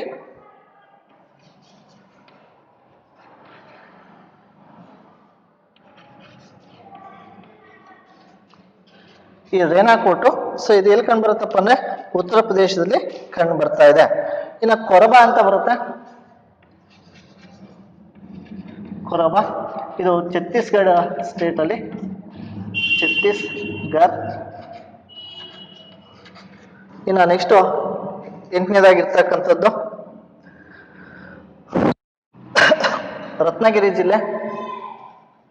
ರತ್ನಗಿರಿ ಜಿಲ್ಲೆಯಲ್ಲಿ ಕಂಡು ಬರುತ್ತೆ, ಮಹಾರಾಷ್ಟ್ರದಲ್ಲಿ ಕಂಡು ಬರ್ತಾ ಇದೆ. ನೋಡಿ, ನಮ್ಮ ಭಾರತದಲ್ಲಿ ಒಟ್ಟು 9 ಅಲ್ಯೂಮಿನಿಯಂ ಕೈಗಾರಿಕೆಗಳು ಕಂಡು ಬರ್ತಾ ಇದೆ. ಅವು ಎಲ್ಲೆಲ್ಲಿ ಅಂತ ಹೇಳಿದ್ರೆ ಆ ಪ್ಲೇಸು ಪ್ಲಸ್ ರಾಜ್ಯವನ್ನ ನೆನ್ಪಿಡ್ಕೋಬೇಕಾಗುತ್ತೆ. ಇಲ್ಲಿ ಮೊದಲೇದಾಗಿತ್ತು ಜಯಕಾಮ್ ಅಂತ ಒಂದು ಪ್ರದೇಶ. ಇದು ಪಶ್ಚಿಮ ಬಂಗಾಳದಲ್ಲಿ ಕಂಡುಬಂತು. ಭಾರತದ ಮೊಟ್ಟ ಮೊದಲ ಅಲ್ಯೂಮಿನಿಯಂ ಕೈಗಾರಿಕೆ 1942. ಇನ್ನ ಹಲುಪುರಂ ಅಂತ ಒಂದು ಅಲ್ಯೂಮಿನಿಯಂ ಕೈಗಾರಿಕೆ, ಇದು ಕೇರಳ ಸ್ಟೇಟ್ ಅಲ್ಲಿ ಕಂಡು ಬರುತ್ತೆ. ಇನ್ನು ನಮ್ಮ ಕರ್ನಾಟಕದಲ್ಲಿ ಹೋದ್ರೆ ಬೆಳಗಾಂ ಸ್ಟೇಟ್ ಜಿಲ್ಲೆಯಲ್ಲಿ ಕಂಡು ಬರ್ತಕ್ಕಂಥದ್ದು. ಇದು ಯಾವ ಸ್ಟೇಟ್ ಅಂದ್ರೆ ನಮ್ಮ ಕರ್ನಾಟಕಕ್ಕೆ ಸಂಬಂಧಪಟ್ಟಿದ್ದು. ಇನ್ನು ಅದೇ ರೀತಿಯಾಗಿ ತಮಿಳುನಾಡಿನಲ್ಲಿ ಹೋದ್ರೆ ಮೆಟ್ಟೂರು ಅಂತ ಒಂದು ಪ್ರದೇಶ ಬರುತ್ತೆ, ಅದು ತಮಿಳುನಾಡಲ್ಲಿ ಕಂಡು ಬರುತ್ತೆ. ಇನ್ನು ಹಿರಾಕುಡ್ ಪ್ರಾಜೆಕ್ಟ್, ಇದು ಸಹ ನಮಗೆ ವಿವಿಧ ಉದ್ದೇಶಿತ ನದಿ ಕಣಿವೆ ಯೋಜನೆಗಳಲ್ಲಿ ನೋಡ್ತಾ ಬಂದಾಗ ಹಿರಾಕುಡ್ ಇಲ್ಲಿ ಮಹಾನದಿಗೆ ಅಡ್ಡಲಾಗಿ ನಾವೇನ್ ಮಾಡಿದ್ವಿ, ಹಿರಾಕುಡ್ ಪ್ರಾಜೆಕ್ಟ್ ಅನ್ನ ಕನ್ಸ್ಟ್ರಕ್ಟ್ ಮಾಡಿದೀವಿ. ಇದು ಯಾವ ಸ್ಟೇಟ್ ಅಲ್ಲಿ ಕಂಡು ಬರುತ್ತಪ್ಪ ಅಂದ್ರೆ ಒಡಿಶಾ. ನೋಡಿ, ಒಡಿಶಾದಲ್ಲಿ 2 ಅಲ್ಯೂಮಿನಿಯಂ ಕೈಗಾರಿಕೆಗಳು ಬರುತ್ತೆ, ಒಂದು ಹಿರಾಕುಡ್, ಇನ್ನೊಂದು ದಾಮನ್ ಜೋಡಿ ಅಂತ. ಒಟ್ಟಲ್ಲಿ ಏನಾಗುತ್ತೆ, ಇಲ್ಲಿ 9 ಆಗುತ್ತೆ. ನೆಕ್ಸ್ಟ್ ರೇನಾಕೂಟ್ ಅಂತ ಹೇಳ್ತೀವಿ, ಇದು ಉತ್ತರ ಪ್ರದೇಶದಲ್ಲಿ ಕಂಡು ಬರ್ತಾ ಇದೆ. ನೆಕ್ಸ್ಟ್ ಕೊರಬಾ ಅಂತ ಹೇಳ್ತೀವಿ, ಇದು ಛತ್ತೀಸ್ಗಢ ಸ್ಟೇಟ್. ಇನ್ನು ಲಾಸ್ಟ್ ಒನ್ ಆಗಿರ್ತಕ್ಕಂಥದ್ದು ಇದು ರತ್ನಗಿರಿ ಜಿಲ್ಲೆ ಅಂತ ಕರಿತೀವಿ. ಸೊ ಈ ರತ್ನಗಿರಿ ಜಿಲ್ಲೆ ಎಲ್ಲಿ ಬರುತ್ತಪ್ಪ ಅಂತ ಹೇಳಿದ್ರೆ ಇದು ಮಹಾರಾಷ್ಟ್ರದಲ್ಲಿ ಕಂಡು ಬರ್ತಾ ಇದೆ. ಈ ರೀತಿಯಾಗಿ ನಮ್ಮ ಭಾರತದಲ್ಲಿ ಒಟ್ಟು 9 ಅಲ್ಯೂಮಿನಿಯಂ ಕೈಗಾರಿಕೆಗಳು ಕಂಡು ಬರ್ತಾ ಇದಾವೆ. ಇವನ್ನೆಲ್ಲ ನೀವು ನೆನ್ಪಿಟ್ಕೋಬೇಕಾಗುತ್ತೆ. ಇಷ್ಟು ಭಾರತದ ಪ್ರಮುಖ ಕೈಗಾರಿಕೆಗಳಲ್ಲಿ ನಾವು 2 ಕೈಗಾರಿಕೆಗಳ ಬಗ್ಗೆ ಇಲ್ಲಿವರೆಗೆ ವಿವರಣೆ ಸಹಿತ ತಿಳ್ಕೊಂಡ್ವಿ. ಮೊದಲೇದಾಗಿರ್ತಕ್ಕಂಥದ್ದು ಕಬ್ಬಿಣ ಮತ್ತು ಉಕ್ಕು ಕಾರ್ಖಾನೆಗಳು ಅಂತ ಕರಿದ್ವಿ. ಎರಡನೇದಾಗಿರ್ತಕ್ಕಂಥದ್ದು ಅಲ್ಯೂಮಿನಿಯಂ ಕೈಗಾರಿಕೆಗಳು ಅಂತ ಕರಿತೀವಿ. ಇನ್ನ ಮುಂದಿನ ತರಗತಿಯಲ್ಲಿ ಬಂದಾಗ ಇಲ್ಲಿ ಸಕ್ಕರೆ ಕಾರ್ಖಾನೆಗಳು, ಕಾಗದದ ಕಾರ್ಖಾನೆಗಳು, ಜ್ಞಾನ ಆಧಾರಿತ ಕಾರ್ಖಾನೆಗಳು ಮತ್ತು ಹತ್ತಿ ಬಟ್ಟೆ ಕೈಗಾರಿಕೆಗಳು ಅಂತ ಕರೆಯುತ್ತೆ. ಅವುಗಳನ್ನ ಮತ್ತೆ ನಾವೇನ್ ಮಾಡೋಣ, ಮುಂದಿನ ತರಗತಿಯಲ್ಲಿ ತಿಳಿತಾ ಹೋಗೋಣ ಅಂತ.